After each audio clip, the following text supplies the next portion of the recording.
찬송가 407장으로 찬송하시겠습니다. 407장 찬송입니다.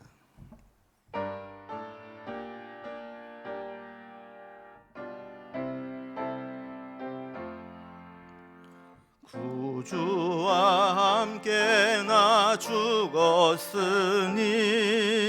구주와 함께 나 살았도다. 영광의 그날에 이르도록 언제나 주만 바라봅니다. 언제나 주는 날 사랑하사 언제나 새 생명 주시나니 영광의 그날에 이르도록 언제나 주만 바라봅니다. 마음속에 시험을 받을 때와 무거운 근심이 있을 때에 주께서 그때도 같이 하사 언제나 나를 도와주시네. 언제나 주는 날 사랑하사 언제나 새 생명 주시나니 영광의 그날에 이르도록 언제나 주만 바라봅니다. 뼈 아픈 눈물을 흘릴 때와 쓰라린 마음으로 탄식할 때 주께서 그때도 같이 하사 언제나 나를 생각하시네. 언제나 주는 날 사랑하사 언제나 새 생명 주시나니 영광의 그날에 이르도록 언제나 주만 바라봅니다. 내 몸의 약함을 아시는 주 못 고칠 질병이 아주 없네. 괴로운 날이나 기쁜 때나 언제나 나와 함께 계시네. 언제나 주는 날 사랑하사 언제나 새 생명 주시나니 영광의 그날에 이르도록 언제나 주만 바라봅니다.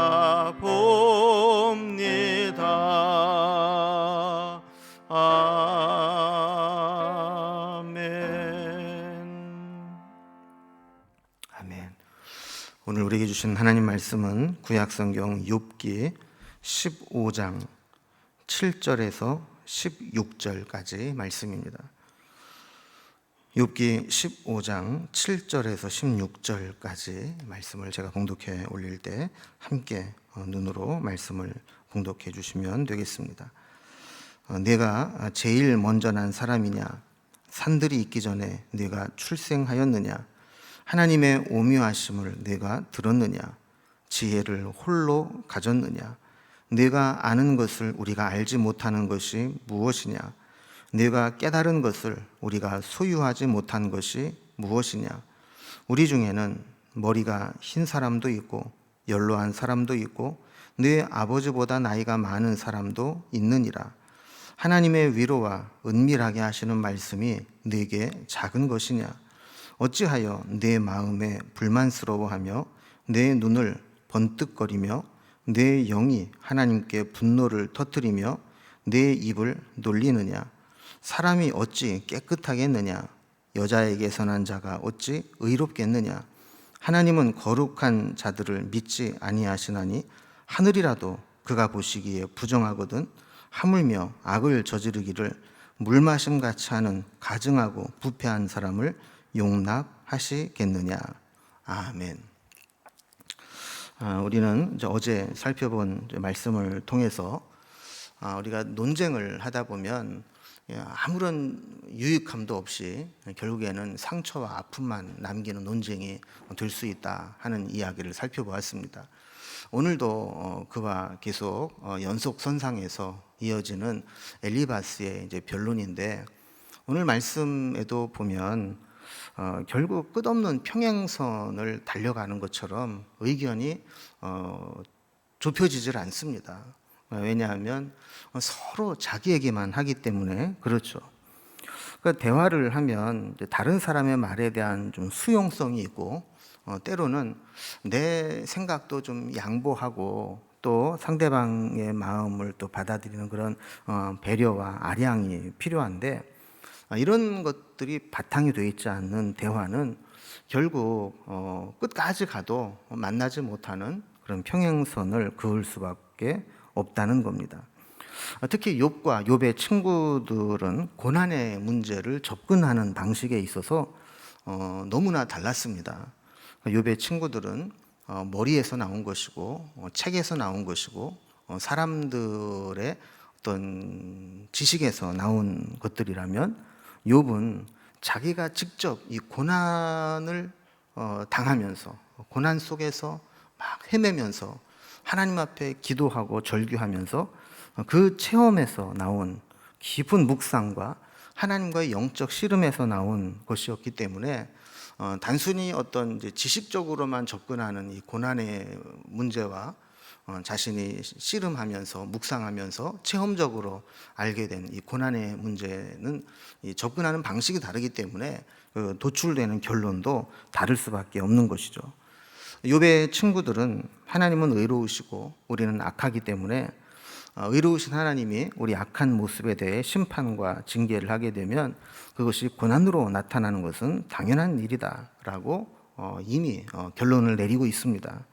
그래서 욥이 고난을 당하고 있다는 이야기는 그에게 해결되지 않은 죄의 문제가 있다는 것이고, 그 고난을 끊을 수 있는 방법은 고난의 사슬을 끊으려면 철저하게 회개하고 하나님께로 돌아오는 것밖에 없다라는 이제 주장을 계속해서 하고 있는 것이죠. 그러나 욥의 입장에서 보면 자기는 예전에 하나님께 은혜를 받고 축복을 받은 것도 내 행위나 내가 잘나서 그런 것이 아니라 하나님의 은혜로 내가 그런 은혜와 축복을 받은 것이듯, 지금 내가 당하고 있는 고난도 내 잘잘못의 결과로 당하는 고난이 아니라 하나님이 뭔가 나에 대한 뜻이 계시기 때문에 고난을 주신 것이고, 특히 이 욥이 계속 지난번 논쟁에서도 씨름을 하듯이 이야기하는 게 뭐냐면, 나는 하나님이 원하는 만큼 거룩함의 단계에 이를 수 없는 자임에도 불구하고 하나님이 나를 막 연단시켜서 하나님이 원하는 만큼의 높은 수준의 거룩함에 이르게 하려고 하시는 것 같다라는 이제 생각들을 이야기하지 않았습니까? 자, 그러니까 이 욥의 고난을 해석하는 관점이 욥의 친구들은 죄 때문이다. 그리고 욥은 내가 당하는 고난은 나의 잘잘못으로 인해 연계된 게 아니라 하나님의 은혜와 섭리 속에서 해석해야 된다라는 이제 관점을 가지고 있는 것이죠. 이렇게 관점이 다르다 보니까 아무리 이야기를 해도 여기에서 어떤 그 접점을 찾기가 어려운 것을 보게 됩니다. 우리 1라운드에서 논쟁을 했던 것보다 2라운드에 오면 더 아주 직접적이고 더 상처를 주는 그런 말들이 많이 있습니다.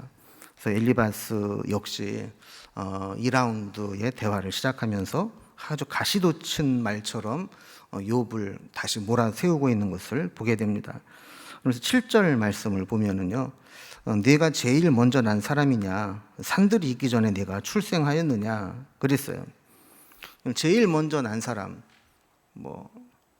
우리의 조상이 있고 위로 올라가면 결국 마지막에는 하나님이 계시지 않습니까? 그러니까 마치 내가 맨 위에 제일 원인으로 있는 하나님처럼 어떻게 그렇게 말할 수 있느냐? 산들이 있기 전에 내가 출생하였느냐? 하나님이 천지를 만드시기 전부터 마치 있었던 것처럼 그렇게 마치 하나님을 다 아는 것처럼 그렇게 말하고 있다라면서 욥이 교만하고 겸손하지 못하다 하는 이야기를 하는 거죠. 8절도 마찬가지입니다. 하나님의 오묘하심을 내가 들었느냐? 지혜를 홀로 가졌느냐? 하나님의 그 오묘한 지혜를 마치 욥이 아주 직통계시를 통해 듣고 아는 것처럼, 그리고 하나님의 지혜를 다른 사람은 가지고 있지 않은데 자기 혼자만 알고 있는 것처럼 그렇게 욥의 친구들이 하는 말에 따박따박 반박을 하면서 한마디도 지지 않고 그렇게 지혜로운 척 하는데 그 근거가 도대체 뭐냐 하는 거죠. 9절에서도 이렇게 이야기합니다. 네가 아는 것을 우리가 알지 못하는 것이 무엇이냐?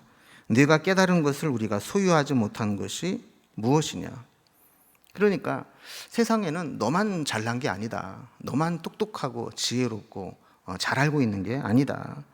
우리도 너만큼 다 알고 있고 내가 가지고 있는 지식만큼 다 깨닫고 있고 내가 소유한 것만큼 우리도 다 알고 있다라는 겁니다.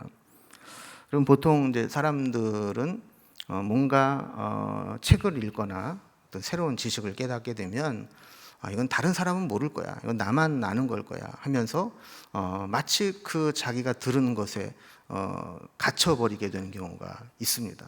그래서 누가 농담처럼 그런 얘기를 했습니다. 세상에서 제일 무서운 사람이 누구냐면 책을 딱 한 권밖에 안 읽은 사람이라는 거죠. 책을 한 권만 딱 읽으면 그게 전부인 줄 알고 그게 진리인 줄 알고 확신에 차서 이야기를 하는 겁니다. 그러나 여러분, 공부를 많이 한 사람일수록, 책을 많이 본 사람일수록 확신 있게 얘기를 안 합니다.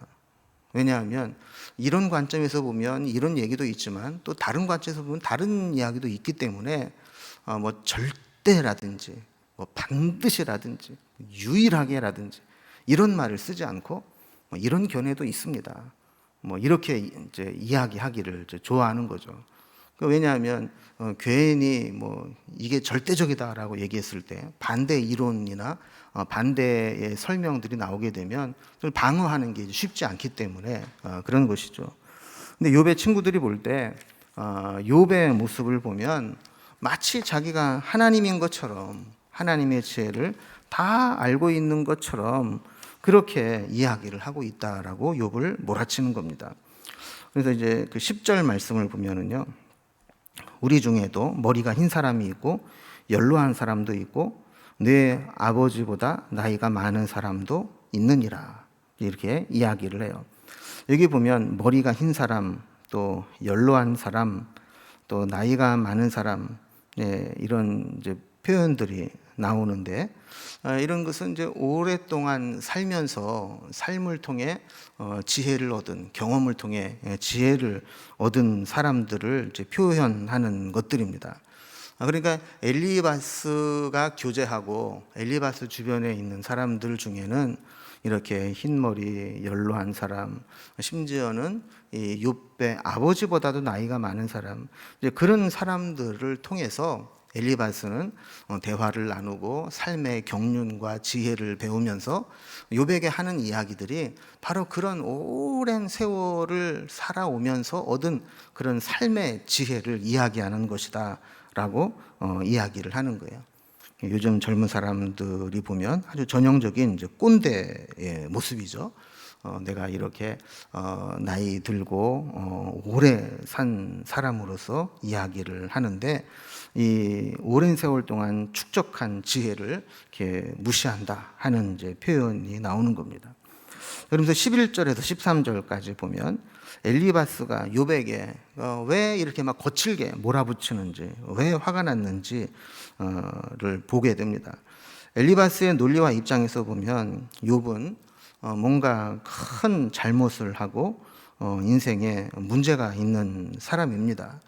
그래서 이 문제를 해결하는 유일한 방법은 빨리 회개하고 하나님의 은혜와 자비와 긍휼을 구하는 것이죠. 그런데 욥의 모습을 보면 뭐 전혀 하나님의 은혜와 긍휼을 구하기보다는 자신의 무고함을 주장하는 것처럼 보이니까 해결의 방법이 없어 보인다라는 겁니다. 그래서 11절에 보면 하나님의 위로와 은밀하게 하시는 말씀이 네게 작은 것이냐. 하나님께서 욥에게 회개하고 돌아오면 은혜를 베풀겠다라고 하신 말씀, 그 은혜가 은밀하게 말씀하시는 위로와 말씀이 그게 네가 볼 때에는 하찮은 것처럼 보이냐.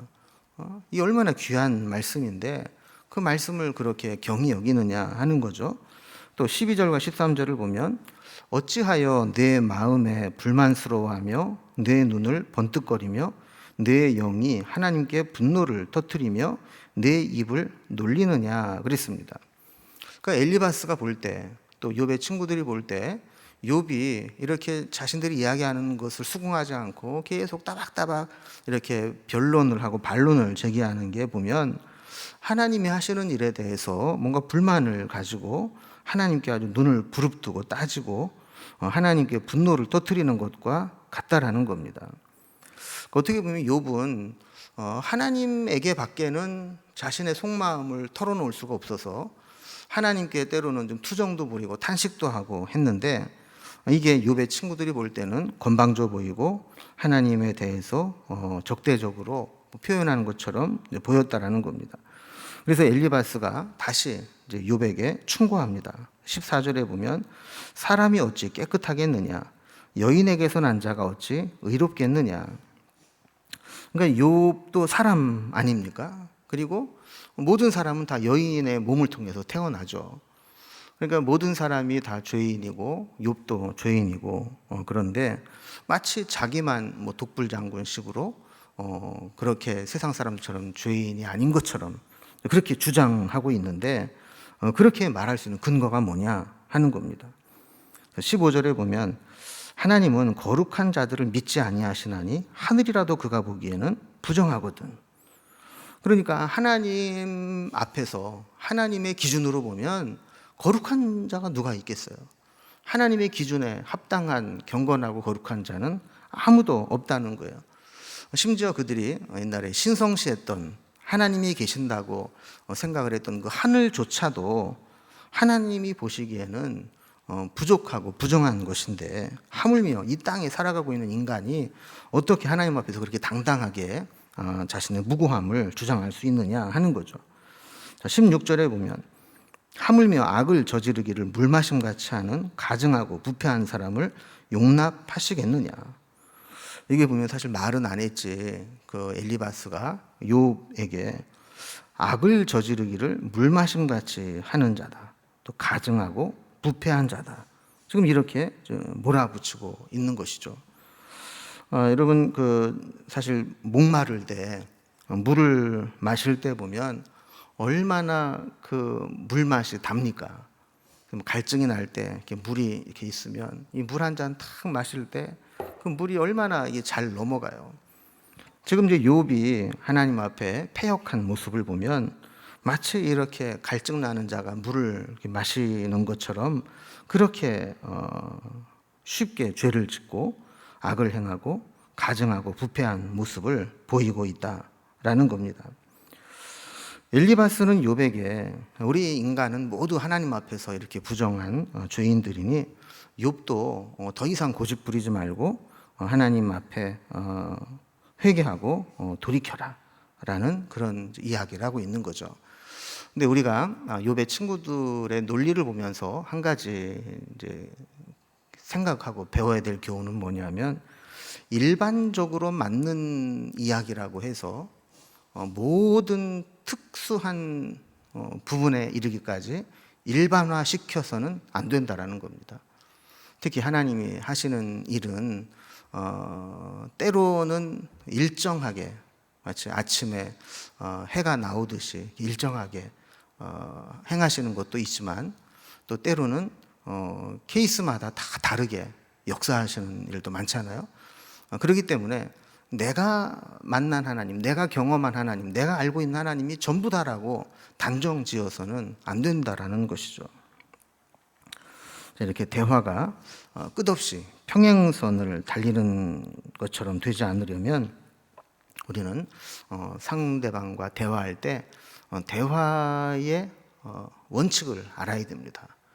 그래서 무조건 이렇게 내 기준으로, 내가 알고 있는 것으로 납득시키려고만 할 것이 아니라, 상대방의 입장에서 상대방이 왜 그런 이야기를 했는지, 어떤 의도로 그런 이야기를 했는지, 그 상대방에게만 가질 수 있는 특수한 상황들은 어떤 것들이 있는지, 이런 것들을 우리가 헤아리고 서로 수용해야만 대화는 아름답게 결말을 맺을 수 있는 것이지, 그렇지 않게 되면 끝없는 평행선을 달리는 것처럼 아무런 합의나 접점에 이르지 못하고 어제 살펴본 말씀처럼 끝내 서로에게 실망하고 상처와 아픔만 남기는 그런 논쟁이 될 수 있다라는 겁니다.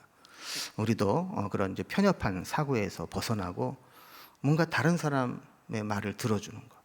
내가 뭐 얘기하고 싶어 죽겠지만 그런 얘기하기보다 상대방의 말을 들어주고 수긍해 줄 수 있는 그런 너그러운 마음, 그런 고상한 성품, 이런 것들 우리가 가지면 좋겠다 하는 생각을 하게 됩니다.